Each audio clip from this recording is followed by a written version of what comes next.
The day after this happened, we were told that investigators have identified all the hijackers, even though 4 of the hijack suspects were alive. 15 were from here, 2 from here, 1 here, and 1 here.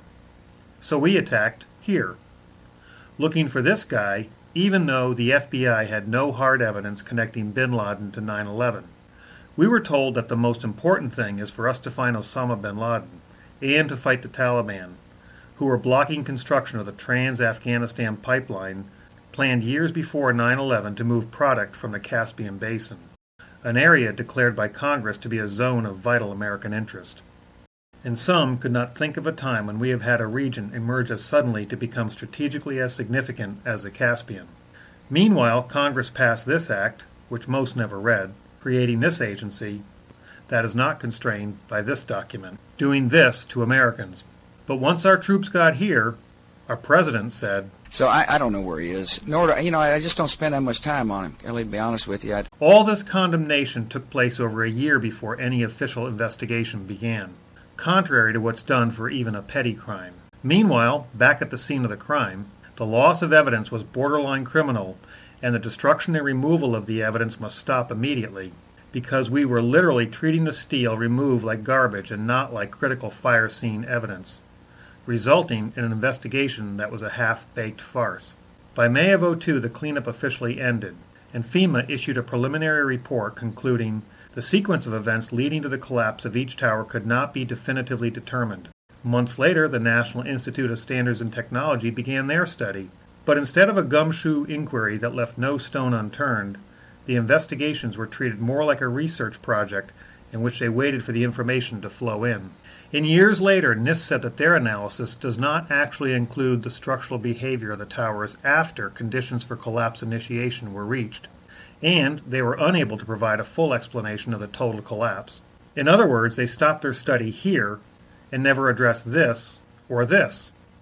So in the final analysis, 9/11 was not considered a crime, most physical evidence was disposed of before the investigation even began, and they did not evaluate key evidence.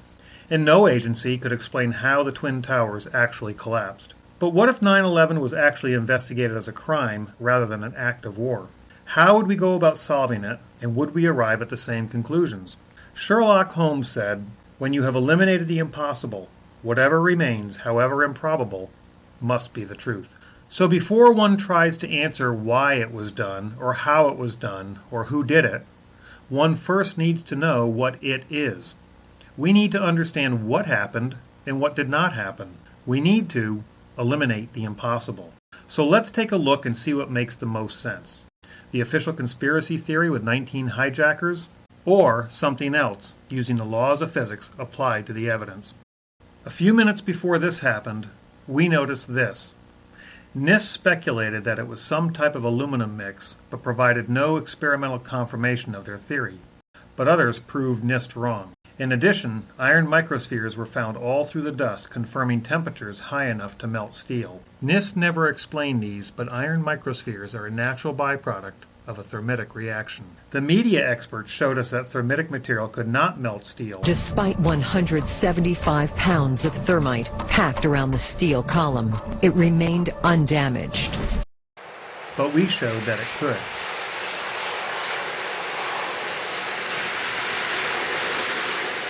And that thermite creates iron microspheres just like those found all through the dust. Yet we're supposed to believe that office fires, which burn 1,000 degrees colder than what's needed to melt steel, somehow did this and made these. But thermite, which burns over 1,500 degrees hotter than needed to melt steel and creates these natural byproducts, for some reason cannot do this. Regardless of what they would like you to believe, the melting of steel or iron by those office or jet fuel fires is impossible, and therefore the official story can be eliminated. NIST never addressed the motion of this, but many other independent scientists, engineers, and physicists did. And while our media told us that this is what happened, they never explained what happened to the core. But in order to bend, crush, or move something below, any falling object must experience a jolt or momentary deceleration in order to apply a force that is larger than its own static weight. This jolt has been clearly measured with a natural gravitational collapse. As the falling floors contact the stationary structure below, the downward acceleration reverses momentarily, imposing a jolt or force larger than its static weight, destroying the structure below. But surprisingly, when the fall of the tower was measured, there was no jolt at all. In other words, the instant after the falling floors should have impacted the lower undamaged floors, the upper floors actually sped up, meaning that the force from the falling floors was less when accelerating down than when they were at rest. Some other force must have weakened the stronger lower structure first, allowing the roof to continually accelerate down. A downward accelerating object crushing a lower structure that once supported it statically, but experiencing no jolts acting by gravity alone, is impossible, and therefore the official story can be eliminated. Just after this happened, the wind blew the dust, exposing some inner core columns some call the spire. Office fires cannot cut steel, yet white smoke trailed from cut segments of falling steel, and the top of the spire was not bent from any impact above. The spire stood as a freestanding structure with columns swaying but resisting like a flagpole. And rather than tipping over like a tree, suddenly this structure dropped straight down, even though there was no load above. A freestanding structure collapsing straight down through its path of most resistance by gravity alone is impossible, and therefore the official story can be eliminated. A month after this, Professor Bazant and others published a paper that explained how the towers fell, even though NIST could not explain it after years of study. Their paper described how the upper smaller blocks of floor crushed down the larger undamaged structure below down to the ground, and then the upper block crushed itself up. Not only was no upper block observed impacting the lower sections, but why the spire was not crushed as the upper block fell remained unexplained. And Newton's third law tells us that interactions between colliding objects are always equal and opposite, meaning that any upper smaller block of floors would have also destroyed itself when impacting a larger structure below, well before it could have crushed all the way down to the ground. And no experiment has ever demonstrated this remarkable crush-down, crush-up concept endorsed by NIST. The theory of a smaller top block crushing down a stronger, larger, lower structure of similar material is impossible, and therefore the official story can be eliminated. Some unique steel that was razor sharp and looked like Swiss cheese was found at ground zero. Firewise professors found eutectic formations, a phenomenon never before observed in building fires. It was a surprise to me because it was so eroded and deformed, and so we took it for analysis in the lab. When we did the analysis, we actually identified it as a liquid containing iron, sulfur, and oxygen, which is the same materials found in thermate and causes similar eutectic formations. And even though the New York Times described this as perhaps the deepest mystery uncovered in the investigation, NIST never solved where the sulfur came from. Yet the media experts claimed they were able to unravel the mystery. The claims of the mysterious melted steel from Tower 7 has been unraveled. And they also said they found the source of the sulfur. The sulfur came from masses of gypsum wallboard that was pulverized and burnt in the fires. Even though gypsum is routinely used as fireproofing around steel, NIST and the media experts never conducted any experiments to back up their claim. But when gypsum and building material was packed around a steel beam and burned at similar temperatures for long durations, nothing of the sort happened. Yet an experiment with thermate did make the steel razor sharp and look like Swiss cheese. Since eutectic formations have not been replicated experimentally, the official story is impossible, and therefore the official story can be eliminated.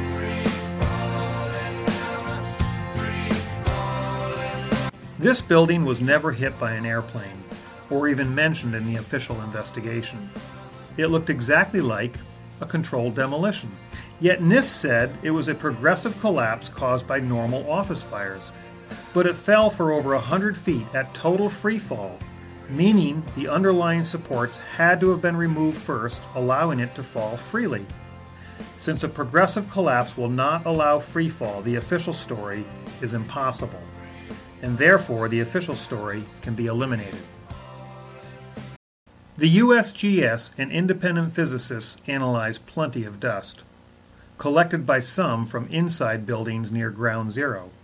In addition to small iron spheres, they found active nanothermite, a military explosive that could be sprayed or painted on, invented only a few years before and not commercially available.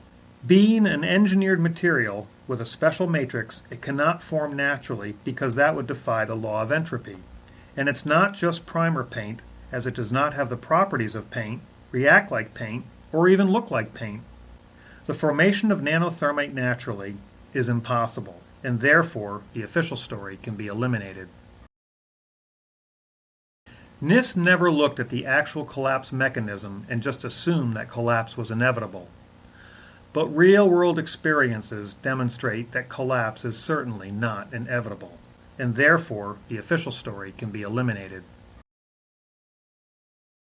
Could 9/11 have been planned as a new Pearl Harbor, necessary to galvanize popular support for preemptive wars, using our military to secure trillions in oil and mineral wealth? Were explosives allowed in the towers by the security company that the president's brother was on the board of? Could cutter charges have been placed in the core when the elevator upgrades were made? Could nanothermite have been sprayed by unsuspecting workers when upgrades in the towers were made? Could computer-controlled explosives have brought down the towers at almost freefall in an attempt to hide the action behind a curtain of falling debris? Was this a shock and awe event intended to scare Americans into giving up their liberties, controlled dissent, while making billions for the security and military-industrial complex? Could it have been used to remove obsolete towers and avoid costly asbestos removal, allowing modern structures to be built in their place? Was it used to hide financial issues, destroy key SEC files, address the Iraq petrodollar problem, or murder those investigating over $2 trillion lost in the Pentagon? Are people talking, but we're not listening? Meanwhile, the authorities and media attack those searching for truth while ignoring the science and evidence, including hundreds of eyewitnesses. Actually, devices that were planted in the building. There was another explosion that took... I'm in a building, so I clear it out. Explosion. Second explosion. Had that big explosion. Heavy-duty explosions. Some of the people out, then there's those secondary explosions. And then an explosion blew and it knocked everybody over. Huge explosion that we all heard. big explosion. An explosion. Explosion. And another explosion. Explosion, a lot. We heard a big explosion. Big explosion. Explosions. Of the explosion. Just explosion. This was the result of something that was planned. It's not accidental that the first tower just happened to collapse and then the second tower just happened to collapse in exactly the same way. How they accomplished this, we don't know. Were those in the towers exploded into thousands of pieces just collateral damage for a much larger operation? It's not impossible. But this, and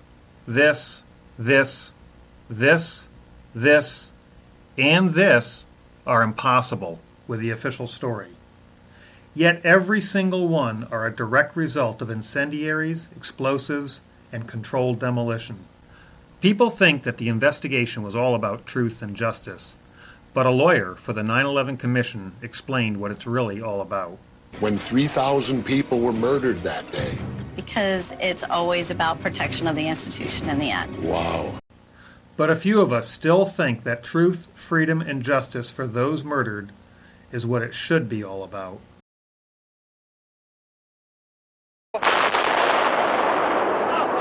Right now.